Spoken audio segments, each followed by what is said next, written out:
ଫଳ ପାଇବା ନିମନ୍ତେ ଖ୍ରୀଷ୍ଟଙ୍କ ବିଚାରଶୀଳ ସମୂହରେ ଆମେ ସମସ୍ତଙ୍କୁ ପ୍ରକାଶିତ ହେବାକୁ ହେବ।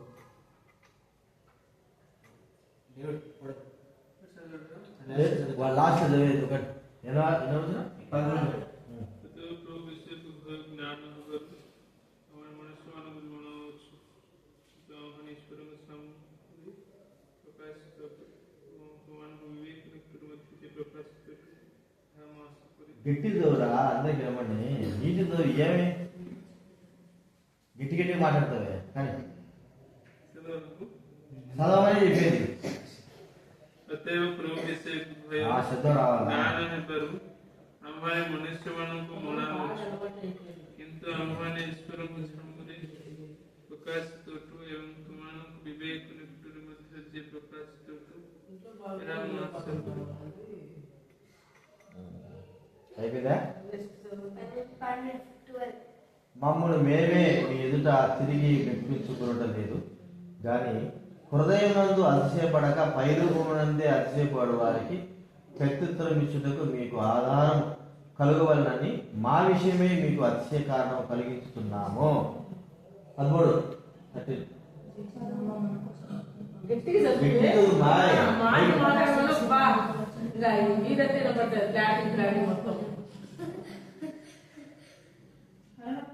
ప్రేమ అవమానక అవమానక ବିଚାର କରୁଛୁ ଯେ ଜଣେ ସମସ୍ତ ନିମନ୍ତେ ମୃତ୍ୟୁଭୋଗ କରୁଥିବାରୁ ସମସ୍ତ ମୃତ୍ୟୁ ହେବେ। ଆଉ ସେ ସମସ୍ତ ନିମନ୍ତେ ମୃତ୍ୟୁଭୋଗ କଲେ ଯେପରି ଯେଉଁମାନେ ଜୀବିତ ସେମାନେ ଆଉ ଆପଣ ନିମନ୍ତେ ଜୀବନ ଯାପନ ନ କରି ବରଂ ସେମାନଙ୍କ ନିମନ୍ତେ ମୃତ୍ୟୁଭୋଗ କଲେ ଉଚିତ ହେଲେ ତାହାଙ୍କ ନିମନ୍ତେ ଜୀବନ ଯାପନ କରନ୍ତି। ଆଜିଠାରୁ ଆମେମାନେ ଶରୀର ଅନୁସାରେ କାହାରିକୁ ଜାଣୁନାହୁଁ ତଥାପି ଖ୍ରୀଷ୍ଟଙ୍କୁ ଶରୀର ଅନୁସାରେ ଆମେମାନେ ଜାଣିଅଛୁ ତଥାପି ଏବେ ଆଉ ତାହାକୁ ସେଇ ପ୍ରକାରେ ଜାଣୁନାହୁଁ। ଏଣୁ ଯଦି କିଏ ଖ୍ରୀଷ୍ଟ ବେଳେ ଅଛି ତେବେ ସେ ନୂତନ ସୃଷ୍ଟି ହୋଇଅଛି ପୁରାତନ ବିଷୟ ସବୁ ଲୋପ ପାଉଛି ଦେଖ ନୂତନ ବିଷୟ ସବୁ ହୋଇଅଛି। And all things are of God and had us to himself by Jesus Christ and had given to us the mystery of అదేమనగా దేవుడు వారి అపరాధములను వారి మీద మోపక క్రీస్తునందు లోకము తమతో సమాధానపరచుకొనుటకు ఆ సమాధాన వాక్యం మాకు అప్పగించెను.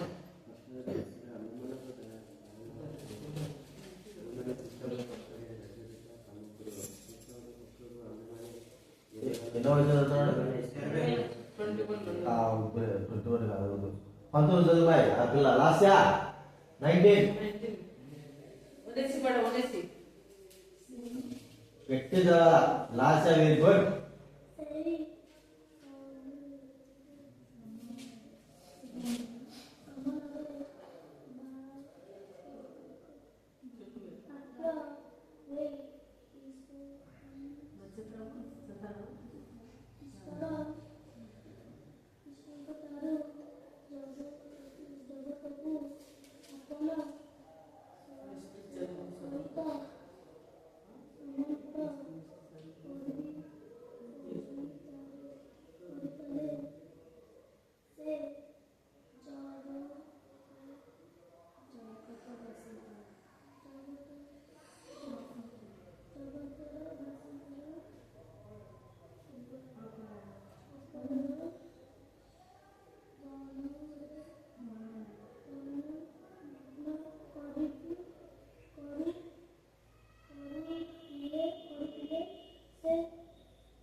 చదువు గట్టి చదువు మాటలు కాదు ఇప్పుడు తెలియదు.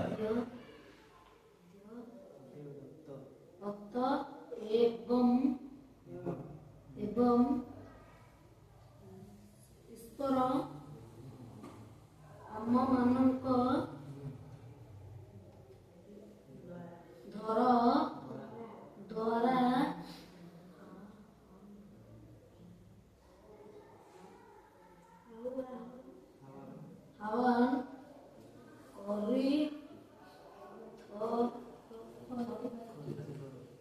ఇವರು అమ్మ మన్న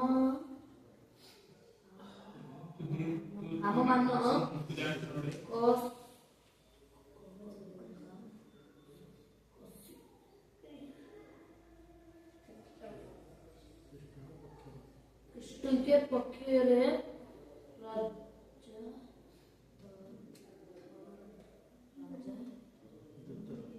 राजा नृत्यर दूतर कमा कर्म करी अच्छी कृष्ण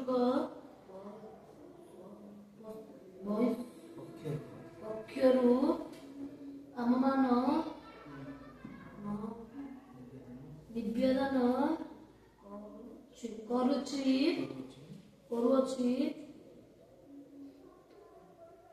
तुम मान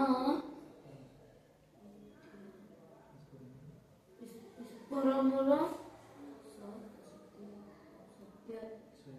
सहित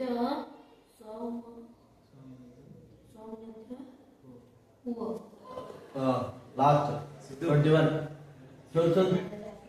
చదువు ఎన్నో క్లాస్ చదువుతా చదువు చెప్పుడు దగ్గర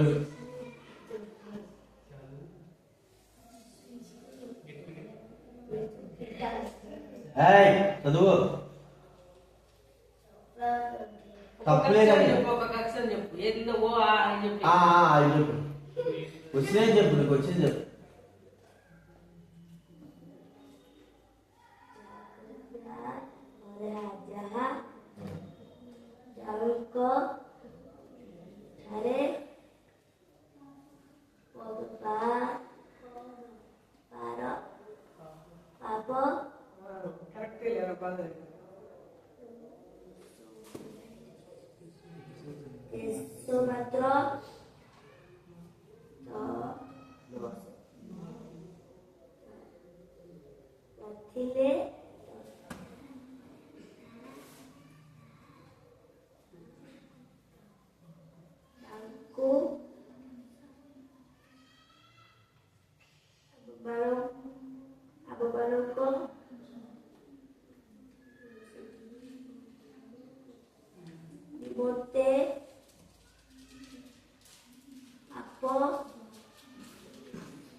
ఇప్పుడు మీకు ఏంటంటే ఎవరు చదివారు కదా చదివారు కదా ఏ వాక్యం దేవుడు మాట్లాడాడు అంటే ఈ వాక్యం నాకు అర్థం కాలేదు ఈ వాక్యం అర్థం చెప్పాలి ఒకడు కూడా చెప్పాలి చదివినా కదా బయటిది నీకు చదివినా ఉన్నావు నువ్వు చదువుతాంటే నీకు ఏదైనా ఒకటి అర్థం అవుతుంది కదా అర్థం కాదు ఉంటుంది అర్థం ఏంటుంటుంది ఈ మాట నాకు అర్థం కాలేదు దీని అర్థం ఏంటని చెప్పాలి కదా నువ్వే ఉపాసన అని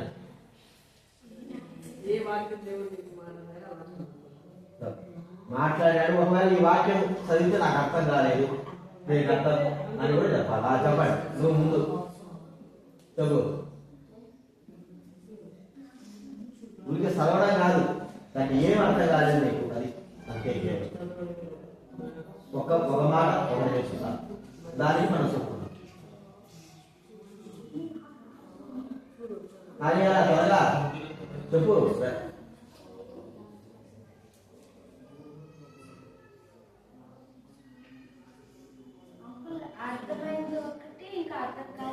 ఏదైనా సరే అర్థమైంది అవసరం అర్థం కాదు వెళ్తూ ఏం అర్థం కాదు కానీ అర్థం కాదు చెప్పు అర్థమైంది ఉండాలి నీకు అర్థం కాదు, నీకు ఈ మాట నాకు అర్థం కాలేదు, ఆ మాట నాకు చెప్పండి. అది అర్థం కదా. సత్య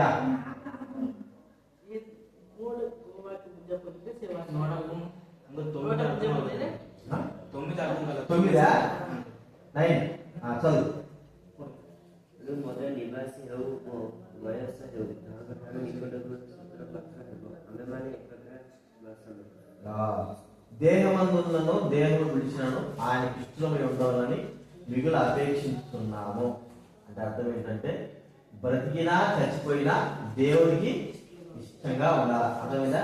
దేహం అంటే ఇది, దానికి ఉదయాలు ఏమంటారు, ఇది విడిచినా అంటే చచ్చిపోయినా, లేకపోతే ఈ దేహంలో మనం ఉన్నా దేవుడికి ఇష్టలై ఉండాలా. అర్థమైందా? దేవుడికి ఇష్టలుగా ఉండడం అనేది గొప్ప సంగతి. అది మనం బ్రతికినా చచ్చిపోయినా ఎట్లా ఉండాలా? ఒక మాట అంటారు, ఏమ్రా మనకు బ్రతికినా చచ్చిపోయినా ఉంటారు. మంచి సామెతలు 22వ అధ్యాయం 10వ వచనం. సామెతలు చెప్పుగా అక్క అని చెప్పు. సామెతలు 22 చేయండి. సామెతలు 22 చేయండి. బైబిల్ తీసేది కూడా రాకపోయి తీస్తే ఇట్లా తీస్తాను ఇట్లా రావాలా. సామెతలు 22 అది చక్కగా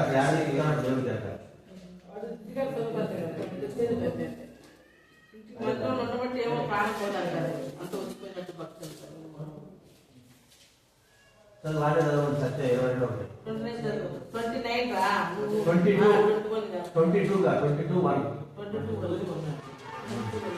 అసలు ବହୁତ ଦିନ ଅପେକ୍ଷା ନାମ ମନୋନୀତ ହେବ ଦିବ୍ୟ ପୁଣି ରୂପ ସ୍ଥାନ ଅପେକ୍ଷା ସଚେତନ ଅନୁଗ୍ରହ ଉତ୍ତମ. అర్థమైందా? గొప్ప ఐశ్వర్యం డబ్బు కంటే మంచి పేరు వెండి బంగారం కంటే దయ కోరదగినది. అంటే మన జీవితము డబ్బు కన్నా అన్నిటికన్నా మంచి పేరు తెచ్చుకోవాలి. అందరికి ఇష్టమైన వారంగా ఉండాలి. అందరికంటే ముఖ్యంగా ఎవరికి ఇష్టంగా ఉండాలి? దేవుడికి ఇష్టంగా ఉండాలి. అది రెండోది చదువు. अतः जो विश्वास भय यात्रा अभिमान मनुष्यମାନଙ୍କୁ ମହାନ କିନ୍ତୁ ଆମେ ଇସ୍ତରଙ୍କ ଛାମରେ ପ୍ରକାଶିତ ଅଛୁ ଏବଂ ଯେଉଁମାନଙ୍କ ବିବେକ ନିକଟରେ ନିଜକୁ ପ୍ରକାଶିତ ଅଛୁ నేను ఆశ.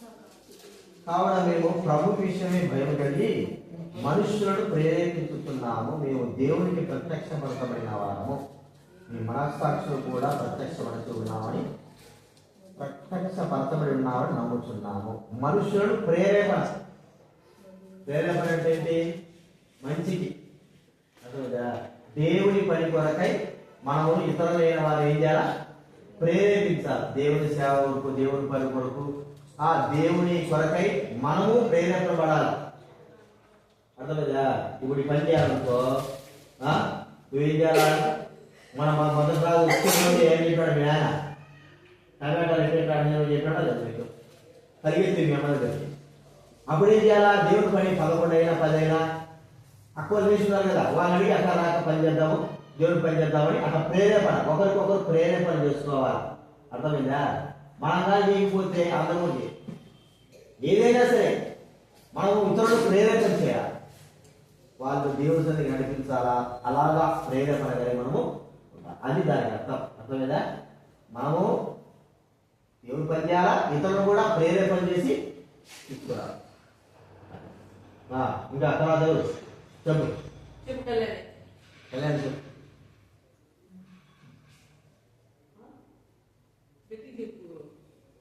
ఇలాగే రోజంతా కదా బాబు నువ్వు చెప్పున్నదు నువ్వు చదివితే నీకు అర్థం కాదు, ఒక్కటన్నా అర్థం కాకపోతే ఎట్లా? నేను చెప్పుకుంటా పోతాను, అది ప్రాముఖ్యం కాదు. 20 చదువు.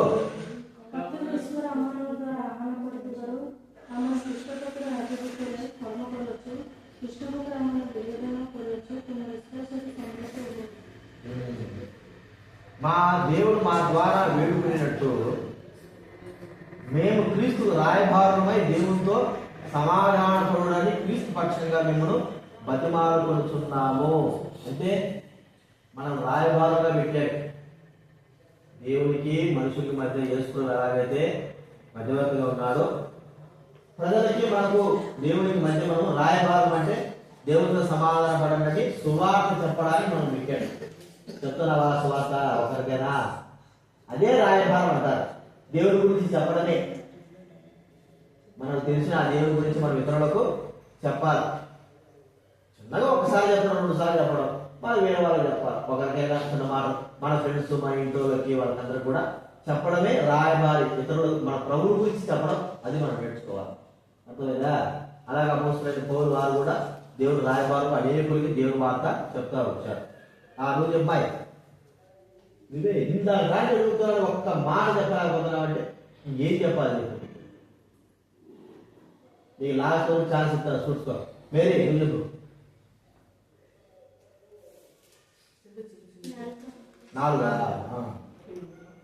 4.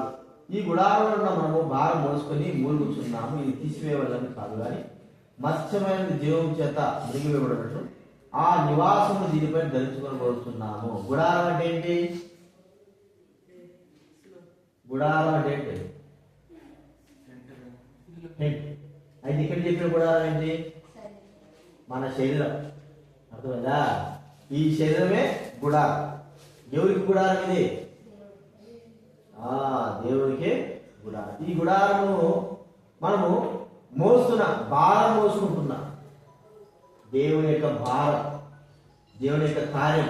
మనము ఒకరి భారాలు మోస్తూ దేవుని కార్యం కూడా మనం ఏం చేయాలి? హరించాలి. అర్థమైందా? కాబట్టి గుడారం అనేటువంటి ఆ ప్రభు యొక్క సేవ పరిచయంలో భారంగా మనం ఏం చేయాలా? మోస్తూ వెళ్ళాలా. అంటే దేవుడి పనులలో అన్నిటిలో కూడా భారం కలిగి జీవించాలనేది మనకి ఇక్కడ చెప్పబడతాం. అర్థమైందా? ఈ గుడారం శిథిలమైపోయేంత వరకు, అంటే చనిపోయేంత వరకు ఆ భారాన్ని మనం ఏం చేయాలి? ఒకప్పుడు పాప భారం మోసినట్టుగా ఇప్పుడు మనం ఏం చేయాలా? దేవుడి భారాన్ని, అంటే దేవుడి కార్య భారాలను మనము మోయాలా. అర్థమైందా? పాప భారం అంటే పాప ఒప్పుకున్నాడు. నువ్వు చెప్పాలి రాణి, దాంతో మనకేం పర్లేదు. కానీ ఏ దర్శనం చేస్తానండి కుమారుడు చేస్తాను. నువ్వు చెప్పు, నీ చెప్పు. ఏముందా? 10 అసలు କାରଣ ଭଲ ହଉ ବା ମନ୍ଦ ହଉ ପ୍ରତ୍ୟେକ ଜଣ ଆପଣ ଶରୀର ଦ୍ୱାରା କୃତ କର୍ମ ଅନୁସାରେ ଫଳ ପାଇବ ନିମନ୍ତେ କୃଷ୍ଣଙ୍କ ବିଚାରଶୀଳ ଛାମୁରେ ଆମେ ସମସ୍ତଙ୍କୁ ପ୍ରକାଶିତ ହେବାକୁ ହେବ. ఏంటి? మంచిదైనా సరిదైనా దేహముతో మనం చేసేదాన్ని అన్నిటికీ ఏముంది? తీర్పు. మంచి చేస్తా మన దేవుడు తెలుసుకున్న తర్వాత, దేవుడు తెలుసుకున్నా తెలుసుకోకపోయినా, మంచి చేసినా చెడు చేసినా ఈ దేహంతో చేసిన దానికి ఏమున్నది? తీర్పు. అంటే ఏంటి? దెబ్బలు. అర్థమైందా? మనం చేసేదాన్ని బట్టి మంచి చేస్తే తీర్పు, చెడు చేస్తే మంచి చేస్తే తీర్పు. అంటే ఏంటి? మంచి చేస్తే బహుమతి పొందుతాం, చెడు చేస్తే కనిష్టం. అర్థమైందా? మనం ఏం చేసినా కూడా ఏముంది? మాటల చేత, క్రియల చేత, తలంపుల చేత అన్నిటికీ తీర్పు ఉంది. మంచి చేస్తే దేవుడు బహుమానం ఇస్తాడు, చెడు చేస్తే ఏం చేస్తాడు? లాస్ట్ దెబ్బలు పడతాయి కదా. నువ్వు తప్పు చేస్తే ఆ మమ్మీ పట్టదా? నేను పట్టదా కదా? అది మంచి చేస్తే పట్టదా? డేవిడ్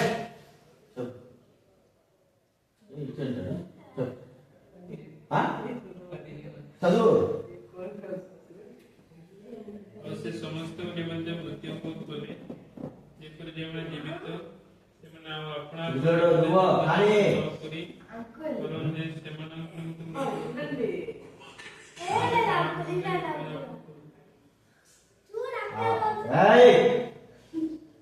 చూడండి, క్రీస్తు జీవించు వారి మీద తమ కొరకు కాక తమ నిమిత్తమై మృతి పొంది తిరిగి లేచిన వారి కొరకే జీవించాలి. ఆయన అందరి కొరకు మరణం పొందాడు. మనం జీవించే ఎవరి కొరకు జీవించాలా? యేసు ప్రభు కొరకు మనము జీవించాలి కదా. ఎందుకొరకు జీవించాలా? మన కొరకు ఆయన ప్రాణం పెట్టి తిరిగి లేచినాడు కాబట్టి మన కొరకే ప్రాణం పెట్టాడు కాబట్టి మనం ఆయన కొరకే జీవించాలి, ఆయన కొరకే బ్రతకాలి. లోక కొరకు బతికేవారు ఉన్నారు, కుటుంబం కొరకు, ఆట కొరకు, నీటి కొరకు. కానీ మనం మాత్రం యేసు ప్రభు కొరకు మాత్రమే బ్రతకాలని మన ఇక్కడ చెప్పబడతాడు. నువ్వు చిన్నాడు చదువు తిరుడు ఇది గంటలు వరేయాలు. And all things are of God. నా పోయారు. And all things are of God, who had recovered us used to himself by Jesus Christ, and had given to us the mystery of reconciliation. వరేయాలు చదువు. వరేయాలు ఏమాడదు କିନ୍ତୁ ସମସ୍ତ ବିଷୟ చదువా చదువు రాదు, కథలు చేస్తారావే. ఉదయారావు school ఏం చెప్తున్నారు, చదివి చెప్తున్నారా, నాటకాలు చెప్తున్నారు. కానీ అదే చదువు. ఉదయరాదండి, ఉదయరాదు పుట్టిందే ఉదయరాదు. କିନ୍ତୁ ସମସ୍ତ ବିଷୟ ଈଶ୍ୱରଙ୍କ ଠାରୁ ହେଉଅଛି, ସେ ଖ୍ରୀଷ୍ଟଙ୍କ ଦ୍ୱାରା ଆପଣ ସହିତ ଆମମାନଙ୍କ ସମ୍ମାନିତ କରିଛନ୍ତି ଓ ସେହି ସମ୍ମାନରେ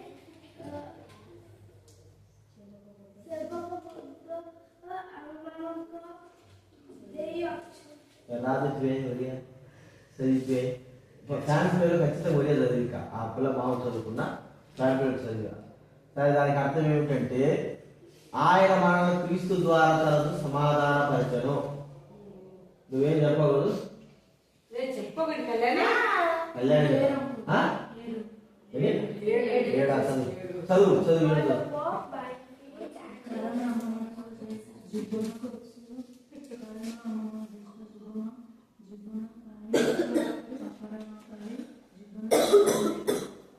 ఈ దేహంలో నివసించుతున్నంత కాలము ప్రభువునకు దూరంగా ఉన్నామని ఎరిగి ఇండి ఎల్లప్పుడూ ధైర్యం గలవారమై ఉండాలి. ఏమంటున్నాడు, మనం ఈ లోకంలోకి వచ్చినంత వారము దేవునికి దూరంగా ఉన్నామంటే దేవుని దగ్గర వారు. కానీ జాగ్రత్తగా ఉండాలా, మన ఇష్ట ప్రకారం జీవించకూడదు. అర్థమైందా? జాగ్రత్తగా ఉండాలా, దేవుని దగ్గర మనము బహు ధైర్యం కలిగి ఉండాలా, భయం కలిగి జీవించాలి. ఇష్ట ప్రకారంగా జీవించడం, మన ఇష్టానుసారంగా జీవించినది కాదు. కాబట్టి మనము మన ఇష్ట ప్రకారం జీవించడం కాదు, కానీ ప్రభువుకి ఇష్ట ప్రకారంగా. ఇక్కడ ఒక మాట ఇంకేంటంటే, ఆయన మనల్ని క్రీస్తు ద్వారా తనతో సమాధానపరచుకొని, దేవునితో సమాధాన పడిన వాళ్ళు ఎంతమంది ఇక్కడ ఉన్నవాళ్ళు అంటే, రక్షణ పొందిన వాళ్ళు ఎంతమంది, రక్షింపబడిన వారు ఎంతమంది, మారు మనసు పొందిన వారు ఎంతమంది, జీవితం మార్చుకున్న వాళ్ళు ఎంతమంది, పాప క్షమాపణ పొందిన వాళ్ళు ఎంతమంది. అంటే మీరు దేవుడు ఊరికి వస్తున్నారు పోతున్నారు, ఏం నందు జీవితం మారలే, పాప క్షమాపణ పొందలే. యేసు ప్రభు ఇన్ని మాటలు చెప్తారంటే, యేసు ప్రభు నా పాపాలు క్షమించని మేము మొత్తుకుంటున్నా, నీవు వీళ్ళందరూ కూడా షోలు ఈ షోలు అయితే ఆ షోలో పోతాడు. ప్రాముఖ్యమే దేవుని మందిరంలో ఉండడం ప్రాముఖ్యం. అంతకంటే ముందుగా దేవుని బిడ్డలు కావడం చాలా ప్రాముఖ్యం. మీరందరూ దేవుని బిడ్డలైనారా, మీరు చెప్పుకోవడం కాదు. రక్షింపబడాలంటే మీ పాపాలు ఒప్పుకోవాలి. ప్రభువా నేను పాపిని, నా పాపాలు క్షమించు, నా హృదయం దగ్గర నా జీతం. అది అడిగారు మీరు డేవిడ్. అన్ని పనులు చేస్తాడు, ట్రాన్స్లేషన్ చేస్తాడు. నిజంగా నువ్వు పాప క్షమాపణ పొందినావా అంటే ఎదుగు మనసు మార్చుకున్నావా? ఒక్క మాట మీ జీవితంలో ఇప్పుడు ప్రభువా నేను పాపిని, నా పాపాలు క్షమించు అని అడిగారా? అడిగారా? అడిగారా? మరి దేవుడు క్షమించాడా? అడగడు. క్షమించినప్పుడు సరే ఎప్పుడు అడిగాడు? ఇప్పుడు రక్షింపబడి ఫస్ట్ రోజు కాదు, ఎప్పుడు ఎప్పుడు ఎప్పుడు దినం దినం డేట్ రోజు అడిగేది వేరు. ఒక దినం ఉంటుంది మన జీవితంలో పాప క్షమాపణ పొందే దినం ఒకటి ఉంటుంది. అంటే నిజంగా మన మనసులో మారు మనసు, దేవా నా పాపాలు క్షమించినది ఒక దినం వస్తుంది. అది మన హృదయంలో గాఢంగా పనిచేస్తుంటే ఈ దినం నుంచి నేను దేవుడి బిడ్డనయ్యాను, దేవుడి కుమారునయ్యాను అనేటువంటి ఆ ఆలోచన వస్తుంది. ఆ దినం ఎప్పుడో మీ జీవితాల్లో. నాదైతే 1999 జనవరి 1వ తేదీ రాత్రి 12 గంటలకి, 31వ తేదీ రాత్రి 12. చెప్పు ఏం చిన్నాడు దేవుడు మాట మాత్రం చెప్పు. లిఫ్ట్ కూర్చున్నావా ఆడిపోయి? చెప్పు ఏమి ఎప్పుడు మీరు ఊరికి వచ్చాక దేవుడు కూడా కాదు కదా. పాప క్షమాపణ పొందినవాడే, పాప క్షమాపణ పొందినవాడే దేవుడు బిడ్డ. మీకు పాప క్షమాపణ పొందారా? పాప క్షమాపణ అంటే నేను పాపాలు ఒప్పుకున్నాను, నా దేవుడు నా పాపాలు క్షమించాడు, ఇప్పటి నుంచి నేను దేవుడి బిడ్డగా జీవిస్తున్నాను అనేటువంటి ఒక నిశ్చయత మనలో ఉందా? వీడి పేరు రాసేసు ఏమవుతుంది? తిరగడాలు అన్ని చేయడాలు అన్ని ఉంటాయి, అవి అవసరమే. కానీ అసలైన ప్రాముఖ్యమైన ఏంది? రెండు ఇన్ని చేశారు కదా, ఇన్ని చేసి మనం ఒక ఈ లోకం విడిస్తే దేవుడి దగ్గర పోతామా?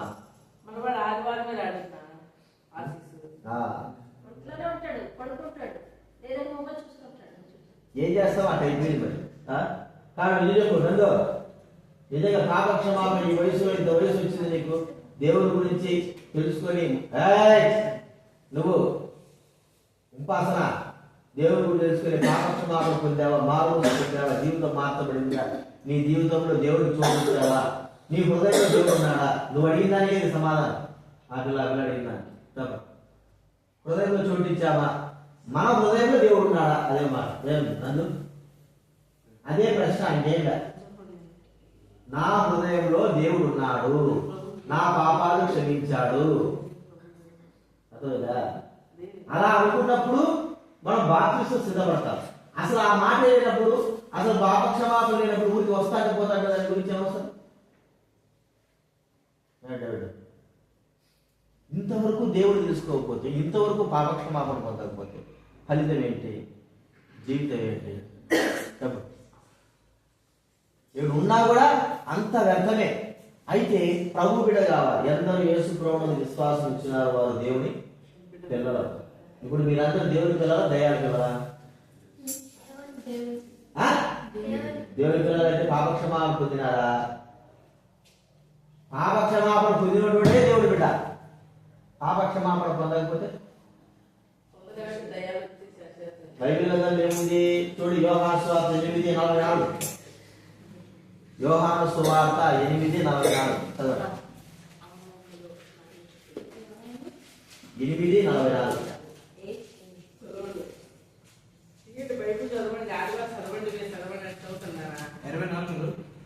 8:44. 8:44. చదువు.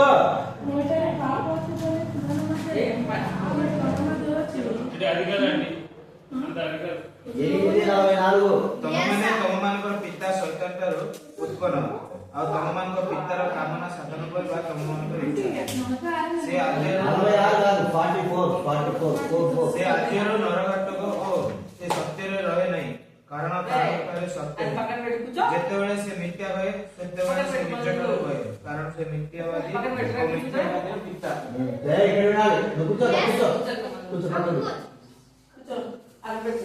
44 ఏముంది? మీరు మీ తండ్రి అపవాది అపవాది సంబంధులు కదా. యేసుప్రభు అన్నాడు, ఏమన్నాడు? మన బాప్తిస్మ యోహాను ఏమన్నాడు? సర్ప సంతానమా అంటే సర్పం అంటే సైతాన్ పిల్లలారా అన్నాడు. మరి మీరు ఎవరు మాట్లాడారు? వాడు తెలిపెట్టరా? సైతాన్ పిల్లలారా అన్నాడు. మరి సైతాన్ పిల్లలు అనిపించుకోవడం మనకి ఇష్టమేనా? సత్య సైతాన్ పిల్లలు అనిపించుకోవడం మనకి ఇష్టమేనా? నువ్వు సైతాన్ పిల్లవా? దేవుడు బిడ్డవా? దేవుని బిడ్డవైతే నీ హృదయంలో దేవుడు ఉంటాడని చెప్పాలి. అంటే మీరు ఇంకా యేసు ప్రభువుడు పాపాలు క్షమించు ప్రభువా, నా హృదయం మీకు ఇస్తున్నాను, నా జీవితం మార్చండి అని మీరు అడగలేదు ఇంకా. అర్థమైందా? ఏదో వస్తున్నారు, ఏమో వస్తున్నారు పోతున్నారు, అంతేగాని మీ జీవితంలో ఈ కార్యము జరగదు. మరి ఎన్ని సంవత్సరాలు తిరిగి జరుగుతా ఉంది? నేను కూడా మోసపోయిన వీడు అసలు ఇంకా పాపాలు క్షమించినట్టు వీడు ఊరికే వస్తాను పోదండి, దేని పనికిరాడు. ఇప్పుడు ఈ విషయానికి నీకు నీకు నీకు మీ నాన్నకు భంగం ఏంటి చెప్పు? నీకు మీ నాన్నకు ఉన్న తేడా ఏంటి? నువ్వు దేవుడి బిడ్డ కాలేదు, మీ నాన్న కూడా దేవుడి బిడ్డ. అర్థమైందా మీకు? మీరు దేవుడి బిడ్డ కాలేదు, మందిరానికి వస్తున్నారు. అయితే మీ వాళ్ళు కూడా మందిరానికి రాలేదు, కానీ మీ హృదయాలు దేవుడు లేడు, వాళ్ళ హృదయాలు కూడా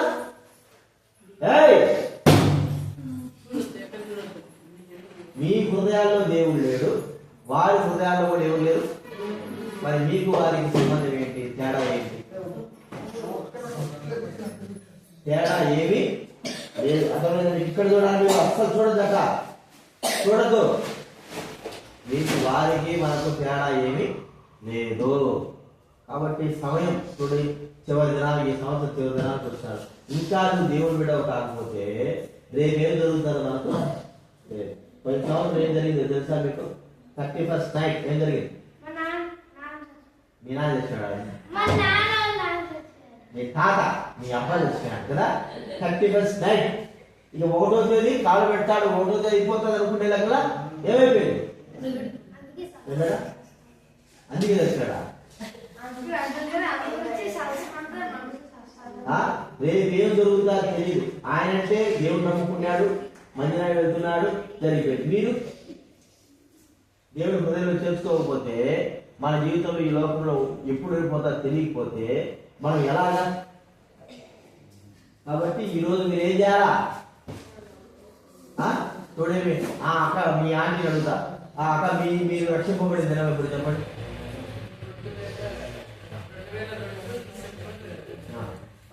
చూడండి, 2002 డిసెంబరు 14. అర్థమైందా? మీ అంకులు అడిగినా అనుకో, మీ అంకులు కూడా చెప్తాడు. నేను అడిగితే నేను చెప్పాను కదా, ఇక్కడ నేను అడిగితే నేను చెప్పాను కదా డేటు. అర్థమైందా? మరి మీరు కూడా చెప్పాలా? ఆ దినం ఈ రోజే కావాలి. ఈ రోజే మీ హృదయపూర్వకంగా మనసులో ప్రార్థన చేసుకోండి. నందు ఆ పిల్ల పేరు లాస్ట్ పేరు కళ్యాణి. అర్థమైందా? జీవితము మరి మనం దాటిపోక ముడిపోయి, సత్య దాటిపోక ముడిపోయి ఇప్పుడే మన హృదయాల్లో దేవుడు కొత్త సంవత్సరం రాకముడుకు ఈ సంవత్సరంలోనే మనం దేవుని బిడ్డలుగా చేర్చబడాలి. అర్థమైందా? మరి అడుగుతారా యేసుప్రభుని? అడుగుతారా? ఈ సంవత్సరము జనవరి మార్చిలో ఏప్రిల్లో కాన్వకేషన్ మద్రాసు జరిగింది. విలియం చిన్నోడు కదా, విలియం మన పేరు ఉపాసన వయసు ఉంటాడు. యేసుప్రభుని వాక్యం విన్నాడు. అయితే మీరు ముక్కు పెట్టుకో రాసుకుంటా వాక్యం విన్నాడు. విని తర్వాత యేసుప్రభుడు నమ్మి ఎవరైనా సరే చేయొద్దండి, మీ పాపాలు క్షమింప ఆ ప్రభువును అడిగండి అని చెప్తే మా వాడు చేయొద్దాడు. వాళ్ళ వయసు ఎంత? ఇప్పుడు 13 పూర్తి 14 అండి. అర్థమైందా? చిన్న వయసులో యేసుప్రభుడు నమ్ముకున్నాడు. వాడు రాశాడు, బుక్లో రాశాడు, ఈ రోజు నుంచి నేను యేసుప్రభుడు నమ్మాను, నా పాపాలు క్షమింపబడ్డాయని తన బైబిల్లో రాసుకున్నాడు. అది డేట్. అర్థమైందా? ఏప్రిల్లో తెరిసా మరి VBS లో కూడా చెప్తే వాక్యం చెప్తే తన హృదయంలో దేవునికి చోటు ఇచ్చింది.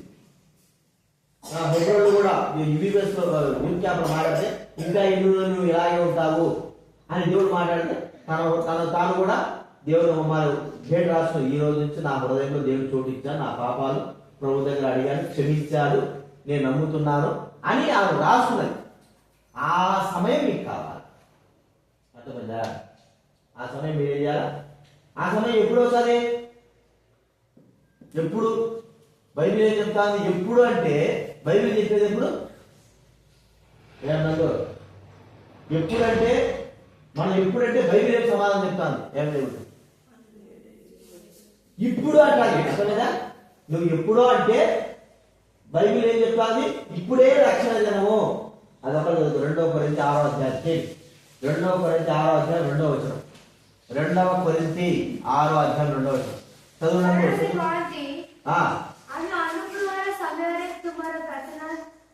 ସପଣ କଲୁ ଆଉ ପବିତ୍ରତାର ଦିନରେ ଆମେ ତୁମର ସାହାଯ୍ୟ କଲୁ। ଦେଖ ଆମେ ମହା ଅନୁଗ୍ରହର ସମୟ, ଦେଖ ଏବେ ପରିତ୍ରାଣର దిన. ఇప్పుడు చూడేముందో, ఇదిగో ఇప్పుడే మిక్కిలి అనుకూలమైన సమయము, ఇదే రక్షణ దినం. మనం రక్షింపబడే దినం ఏమిటి? మన పాపాలు ఒప్పుకునే దినం ఏమిటి? ఈ రోజే కావాలి, రేపు ఉందిలే, తర్వాత 1వ తేదీ కొత్త సంవత్సరం చూసుకుంటాలే, అది కాదు. ఏ రోజైతే పాపాలు క్షమించాలని అడుగుతావో అదే మీ రక్షణ. మరి రేపు అడుగుతాంటే రేపటిది మనది కాదు. ఈ రోజు ఇప్పుడు బతుకున్నామో ఇదే మనది. డేవిడ్ ఎడిలో ఈ రోజు మనం ఏమైతే బతుకున్నామో ఇదే మన దినం. బతుకున్న దినమే మనది, రేపు దినం మనది కాదు. రేపు దినం ఏం జరుగుతుంది ఎవరికి కూడా తెలియదు. చూడు, ఒక అప్పుడు పాట్నా అక్కడ మహారాష్ట్ర పోయినాడు, అక్కడ పరిస్థితులు అక్కడ చేసిపోయాడు. మీకు తెలుసాడు, సమాధి చేసేసారు. ఎప్పుడు ఉంటాడు తెలియదు కదా. కాబట్టి మీరేం చేయాలి చెప్పండి. ఇప్పుడు మీ హృదయంలో మీ పాపాలు ఒప్పుకోండి. ప్రభా, నా పాపాల కోసం వచ్చావు, నా పాపాలు క్షమించు, నా హృదయంలోకి రండి, నా జీవితం మార్చండి, ఈ రోజు నుంచి నేను నీ బిడ్డగా జీవిస్తాను. అర్థమైందా? నీ కుమారుడుగా కుమార్తెని పవిత్రంగా జీవిస్తాను, నన్ను క్షమించు, నీ రక్తంతో కడిగి పవిత్రపరచు అని మనం అందరం అడిగితే ఈ రోజే ఇప్పుడే మనకు రక్షణ దినం వస్తుంది. ఇప్పుడు రక్షణ దినం వచ్చిన వెంటనే మన పేరు ఏం చేస్తాడంటే దేవుడు పరలోకంలో రాస్తాడు. మీ పేరు పరలోకం ఉన్నాయా చెప్పండి. ఎవరి పేరు పరలోకం ఉన్నాయి జీవగ్రంథంలో? చెప్పాలా?